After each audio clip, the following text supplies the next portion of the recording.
They head for Group 1 Glory in the Darley Stakes, and it's now St. Reams. 3 clear from Distinctly Secret coming after him. Excellent starting to warm up, and then the Jewel. Further away then is Lashed Out Wider at the 250. They've claimed St. Reams, and it's the 3-year-old Excellent. Excellent burst to the lead. St. Reams is battling away on the inside from Distinctly Secret. Look at Lashed Out Wide, but stand up. Have a look at the next superstar in New Zealand racing. His name is Excellent. 4 from 4 and a dual Group 1 winner. He was a superstar when he won the Mercedes Derby on Boxing Day. He has stepped out in his very next start, Group 1 company against the best in the business here in New Zealand, and he has dished it up to them. Number 7, Excellent. What a win for the Moroney and Moroney training partnership.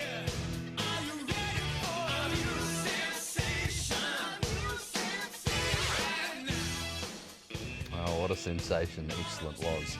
The Moroney brothers, Paul and Mike, with him following his 4th win and 2nd at Group 1 level. And Mike joins us on the phone on the Punters Lounge Live this morning. Mike Moroney, you must love watching old replays of Excellent at his best. Yeah, certainly.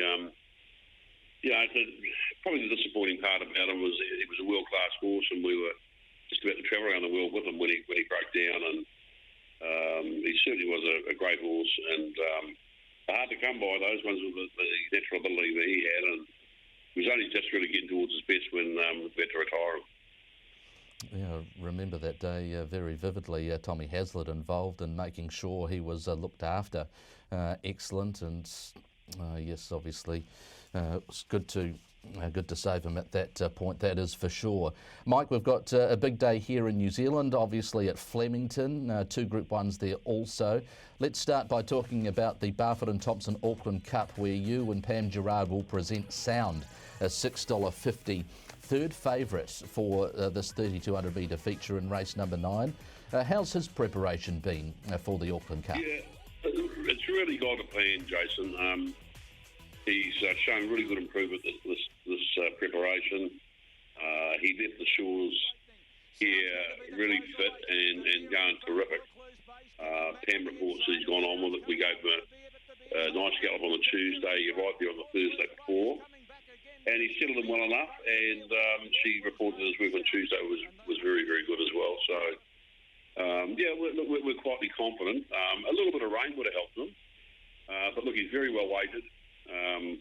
If you get weights and measures against the Zero, we ran, I think, 3rd behind in the Sandown Cup. We meet him a long way better off. I think it's a 4 kilo swing around in our favour. So, that really is the key to it, I think. He's because of the set weights and penalties, he's done very well. What's your sense with how he'll cope with Ellerslie in that way round? He's better that way round. We took him to Sydney. He was pretty luckless in the BMW and went really well in the Sydney Cup as well. After getting a really torrid run in the Sydney Cup. So, no, he's got no problems going right-handed. Most of his racing in Germany was right-handed. Speaking of Germany, that was the last time that we've seen him winning a race. Is that of any concern to you, or has that been circumstantial given the class of horse that he's been racing against? Yeah, I suppose, Jason, a little bit of combination of both. Being a stallion still, you just would question that he hasn't won for a while. But in saying that, I do think that he is taken till now to really acclimatise, get used to Australasian racing and the way they race. And we've got to work him out a bit better too. Like, we probably blew a couple of races early by riding a little bit tight from a bad draw, and he just over-raced. And that's the key to it, just to get him to relax. He's got good...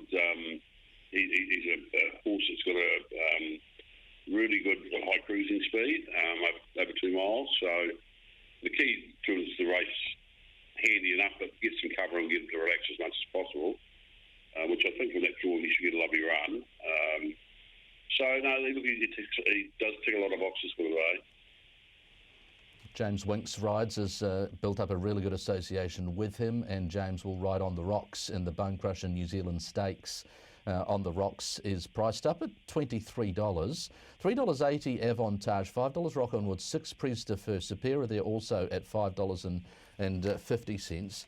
How have you assessed On the Rocks' 3 starts this preparation, Mike? Well, obviously, first up, he was very good. Thought second up, he was luckless. And then his third run, I thought was good enough. He's a horse that does want to see clear space, and I think Tiraba didn't quite get the run that he needed. His run was still good enough, and you'd expect that he should be getting near his best again with those 3 races under his belt. But in saying that, he'd need to be at his best today. It looks a pretty handy field. But look, he's one of those horses that he's won, I think, 4 stakes races, 4 or 5, and he's very competitive on all the group races he runs in. So, if he's near his best, he'll be pretty hard to beat.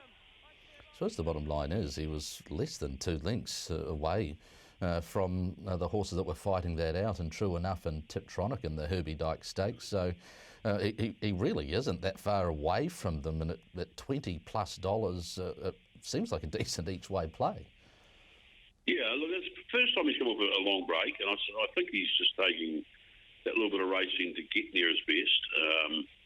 He should have had it by now, so really he should really be lining up there today close to his best. And what we've seen of his best, he's well up to these sort of races. Snapper lines up in the Sistema Stakes. His Son of Power is having his 3rd start. Debuted at Te Rapa in February and put on a bit of a display early, was well supported. Obviously this horse, Snapper, has ability, and went closer to showing some of that last start at Matamata, Mike, when 3rd to Need I Say More and Cool as a Beal. How's this horse progressed? Yeah, look, he's progressed well. He's a pretty tough colt because he had to endure a barrier trial in between that to be able to race. So he hasn't had an easy time, but he's a pretty tough colt. And he's got real nice ability. He's not quite as match smart as some of these other ones, but he's getting there. And he doesn't lack for ability. It's just a matter of just a match practice where he's up to these horses at the moment. But I'm sure he'll run well. He's got oodles of ability. So when the penny does drop 100%, I'm sure he's going to be up to it. So the type of horse that we might see you take to Brisbane, or is he a horse that you'll keep here and race into the sort of his 3-year-old year and aim at a 2,000 guineas? What are you thinking at this stage? Yeah, look, at this stage we're keen on leaving him in New Zealand. But in saying that, it'll really depend on what he does today and how he comes through it.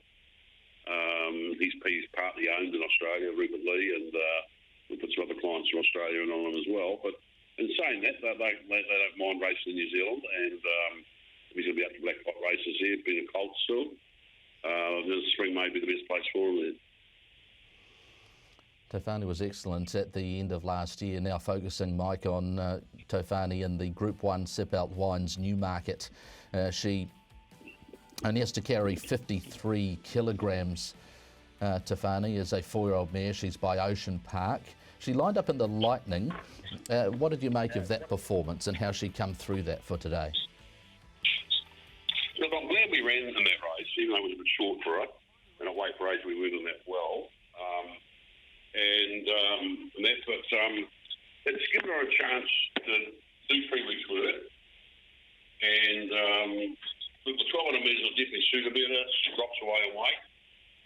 It's a pretty smart new market field, as in there's a lot of depth of 3-year-olds. And if they are a good 3-year-old crop, which they look as if they are, they're going to be the ones to beat. So that's really the question mark. But it's a race where there's going to be a lot of questions answered out of it with these 3-year-olds. But look, she's well weighted.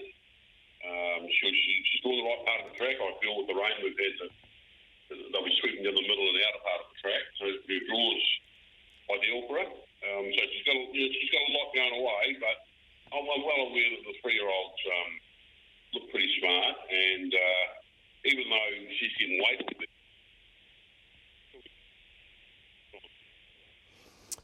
Yeah, it's certainly, she's an interesting proposition, that's for sure, is Tefani. Maybe a place chance, and obviously it'd be great to get that Group 1 black type with her. So here's a summary of Mike Moroney's book of runners. Snapper, On the Rocks and Sound in the 3 Group 1s at Ellerslie. So the Sistema, the Bone Crusher, and also the Barfoot and Thompson Auckland Cup at Flemington Tefani, and then in race number 9, a couple of horses there in Hawker, Hurricane and Star Surprise. Mike, just before you go, your best winning chance out of those 6 horses? I think Sound in the Auckland Cup. Excellent.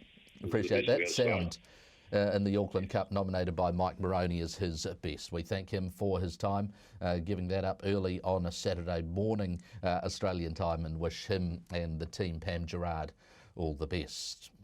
We'll be joined by David Eustace, one part of the Mar Eustace training team, to discuss his chances on this big Saturday of racing when TPL returns. With some good friends and good news.